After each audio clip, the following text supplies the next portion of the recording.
संभल पर तौकीर रजा के भड़काऊ बोल सामने आए हैं। तौकीर रजा ने कहा कि बेईमानों के आगे हम नहीं झुकेंगे, घर में नहीं बैठेंगे, जवाब देंगे। यानी ऐसी स्थिति में भी तौकीर रजा भड़का रहे हैं और तौकीर रजा कह रहे हैं कि हम घर में नहीं बैठेंगे, हम जवाब देंगे। मैं सिर्फ इतना कहता हूं कि मुसलमान हक परस्त है, हक की बात करता है, बातिल की मुखालफत करता रहा है और बातिल की मुखालफत जब जब बेईमानी होगी मुसलमान इसी तरह रिएक्ट करेगा। ईमानदारी से देश चलाइए, प्रदेश चलाइए, कहीं से कोई रिएक्शन नहीं होगा, लेकिन बेईमानी की जाएगी तो उसका जवाब दिया जाएगा और देना चाहिए। अब हम घर में बैठे रहने के लिए तैयार नहीं है। जो बेईमानियां हो रही हैं इनका जवाब दिया जाएगा। हम सड़कों पर आकर सर्वे से किसी तरीके की तकलीफ पर आकर अपनी कुर्बानी देने, अपनी जान देने को तैयार है, गिरफ्तारी देने को तैयार है, जेल जाने को तैयार है। किसी भी किस्म की कुर्बानी की जरूरत है, हम तैयार हैं, लेकिन बेईमानों के खिलाफ, बेईमानों के सामने सर झुकाने को तैयार नहीं है। ये वो मौलाना तौकीर रजा हैं जो सवाल पूछने पर माइक उतार कर चले जाते हैं। ये वो मौलाना तौकीर रजा हैं जो इतने सेंसिटिव इशू पर लोगों को भड़का रहे हैं कि हम जान देने के लिए तैयार हैं, बाहर निकलेंगे। ये नहीं बता रहे हैं कि बेईमानी आखिर कहां हुई। कोर्ट का आदेश आया, कोर्ट के आदेश पर सर्वे हो रहा था और सर्वे के दौरान पत्थरबाजी की गई, उसको भी जस्टिफाई कर रहे हैं। इस तरह की मौलाना है। जरा देखिए 6 तस्वीरों के जरिए हम आपको दिखा रहे हैं। कारें फूंक दी गई, गाड़ियां जला दी गई, पुलिस पर पत्थर चलाए गए, संभल में फायरिंग हो गई और मौलाना ये बता रहे हैं कि ये तो अपने हक की बात कर रहे हैं। भाई कोर्ट के आदेश के बाद अगर सर्वे हो रहा है तो सर्वे की प्रक्रिया पूरी करने में आखिर किसे तकलीफ है। आंसू गैस के गोले दागे गए, भीड़ का आतंक आपने देखा इन तस्वीरों में। लेकिन संभल के बवाल पर इस वक्त का बड़ा अपडेट, बड़ी खबर हम आपको बता रहे हैं। सिर्फ पुलिस की गाड़ियां फूंकी गई हैं, ये भी बहुत अहम है। पुलिस लिखी ही गाड़ियों को ही चुन चुन कर आग लगाई गई है। आइडेंटिफाई करके वो गाड़ियां जलाई गई जिन पर पुलिस लिखा हुआ था। यानी दंगाइयों ने यह देखा कि कौन सी गाड़ियां पुलिस कर्मियों की हैं और उन गाड़ियों में ही आग लगाई है। पुलिस वहां पर सुरक्षा देने के लिए गई थी।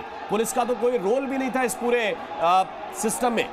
वहां पर कोर्ट कमिश्नर को जाना था और कोर्ट कमिश्नर को अंदर सर्वे करना था। उनको सुरक्षा देने का काम पुलिस का था और पुलिस की गाड़ियों को चुन चुन कर आग लगाई गई है। प्रमोद शर्मा इस वक्त हमारे साथ जुड़े हुए हैं। प्रमोद, कुछ देर पहले पुलिस के अधिकारियों ने यह बात बताई कि पुलिस की गाड़ियों को जानबूझकर निशाना बनाया गया, उनमें ही आग लगाई गई। जरा बताइए ग्राउंड पर स्थिति क्या है? देखिए, बिल्कुल आप मेरे पीछे देख सकते हैं कि ये 2 बाइक है और एक गाड़ी है जिसे पूरी तरीके से आग के हवाले कर दिया गया था। इसके अलावा पास में ही एक और गाड़ी है, उसे पहले पलटा और उसके बाद उसे आग के हवाले कर दिया गया। एसएसपी जो संभल है उनका साफ कहना है कि ज़्यादातर पुलिस की गाड़ियों को ही निशाना बनाया गया है, स्थानीय लोगों की गाड़ियों को नहीं तोड़ा गया। पुलिस के जो जवान और जो अधिकारी अपनी पर्सनल गाड़ी से यहाँ पे पहुँचे थे उन्हें आग के हवाले किया गया है, उनके में तोड़फोड़ की गई है। यहाँ तक कि कितनी सोची समझी साजिश के तहत इस पूरी हिंसा को अंजाम दिया गया, इसका आप अंदाज़ा लगा सकते हैं कि यहाँ पे लगे हुए, अगर हम बात करें कि जो सीसीटीवी कैमरे थे, सीसीटीवी कैमरों को भी तोड़ दिया गया है ताकि उनकी जो भी हिंसा है या फिर उनकी हरकतें जो है इस कैमरे में कैद ना हो पाए। हालांकि जो जितनी भी रिकॉर्डिंग हुई है वो डीवीआर के अंदर होती है, लेकिन ये सीसीटीवी कैमरे को भी तोड़ा गया है। इसके अलावा शेल्फ भी अगर आपको खाली खोखे हैं वो भी यहाँ पर नजर आएंगे कि किस तरीके से यहाँ पर हुई है। और जो पीछे आपने दिखाया जिन गाड़ियों में आग लगाई गई, क्या वो पुलिसकर्मी अपनी पर्सनल बाइक से वहां पे आए थे? उनकी गाड़ियों को फूंका गया है?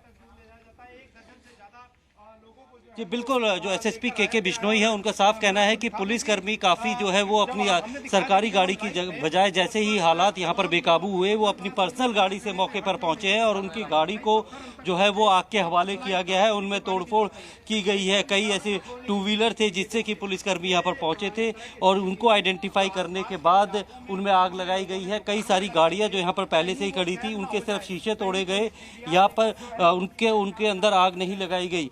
ये गाड़ियाँ आप ये देखेंगे दिल्ली नंबर ये गाड़ी है जिसके अंदर आग लगाई गई थी। धुआं अभी भी निकल रहा है और ये गाड़ी अब किसकी थी इसकी ऑनरशिप का पता लगाया जाएगा। DL1CV2019 ये नंबर गाड़ी का नंबर है जिसके अंदर आग लगाई।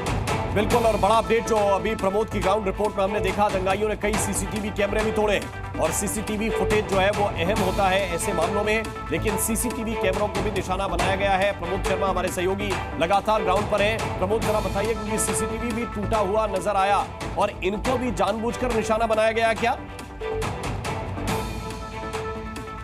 देखिए बिल्कुल सीसीटीवी चूंकि जिस तरीके से टूट के नीचे गिरा हुआ था, उसके तार भी जो है, वायर भी टूटी हुई थी, उससे साफ है कि इसको तोड़ा गया है, क्योंकि अगर पत्थर लगने से टूटता तो इसका लेंस ही टूटता, लेकिन इसको पूरी तरीके से निकाल के नीचे फेंका गया है ताकि जो भी यहाँ पर हिंसा हो रही है, जो पत्थरबाजी हो रही है, उसकी तस्वीरें सीसीटीवी में कैद ना हो। लेकिन शायद ये दंगाई नहीं जानते थे कि जब इसको तोड़ा गया उससे पहले की सारी जो रिकॉर्डिंग है वो डीवीआर में कैद हो गई होगी, और पुलिस अब तमाम जगहों के जो जितने भी सीसीटीवी फुटेजेस हैं उसको कलेक्ट कर रही है, कैमरे भी जानबूझकर टारगेट किए गए, पुलिस कर्मियों की गाड़ियां भी जानबूझकर टारगेट की गई। एसएसपी संभल इस पर क्या कह रहे हैं, उनकी बात आपको सुनाते हैं। ये पुलिस की सरकारी गाड़ियां नहीं है, पुलिस के सब इंस्पेक्टर्स की प्राइवेट व्हीकल हैं, जिनकी कार्स हैं। लेकिन ये बताना ज़रूरी है कि उससे 10 से 15 मीटर दूरी पे इन लोगों की अपनी जो प्रॉपर्टी, अपनी जो गाड़ियां हैं, उनको इन्होंने आग नहीं लगाया। लेकिन जिन गाड़ियों पर पुलिस लिखा था उन गाड़ियों पे आग लगाया। ये दर्शाता है कि इन लोगों द्वारा टारगेटेड तरीके से कोई एक हुड़दंगी भीड़ ना होके एक टारगेटेड तरीके से पुलिस और प्रशासन को है वो चैलेंज देने का काम किया है। इन लोगों के खिलाफ एनएसए की कार्रवाई है वो अमल में लाई जाएगी। ड्रोन से वीडियोग्राफी कराई गई है और मोबाइल से भी वीडियोग्राफी इन सब लोगों की हुई है। सीसीटीवी कैमराज से भी कई सारी टीमें लगा के इन सब लोगों को आइडेंटिफाई किया जाएगा। तो के बिश्नोई, एसपी संभल इस वक्त ये बता रहे थे कि जहां पर ये घटना घटी, जहां पर ये गाड़ियां तोड़ी गई, फूकी गई, उसके पास में इन लोगों की गाड़ियां भी पार्क थी, लेकिन उन गाड़ियों को नुकसान नहीं पहुंचाया, उन गाड़ियों में आग नहीं लगाई। आग लगाई गई तो चुन चुनकर पुलिसकर्मियों की गाड़ियों में लगाई गई। और यह बताता है कि ये अचानक हुड़दंग पैदा नहीं हुआ, ये टारगेटेड लोग थे जो मन बनाकर आए थे कि पुलिसकर्मियों पर हमला करना है, उनके ऊपर पथराव करना है, उनकी गाड़ियों को नुकसान पहुंचाना है, गाड़ियों में आग लगाना है। और ये इसी तरह की एक तस्वीर आपको दिखा रहे हैं जिसमें एक गाड़ी को पहले पलटा गया और इसके बाद उसमें आग लगा दी गई, उसको फूंक दिया गया।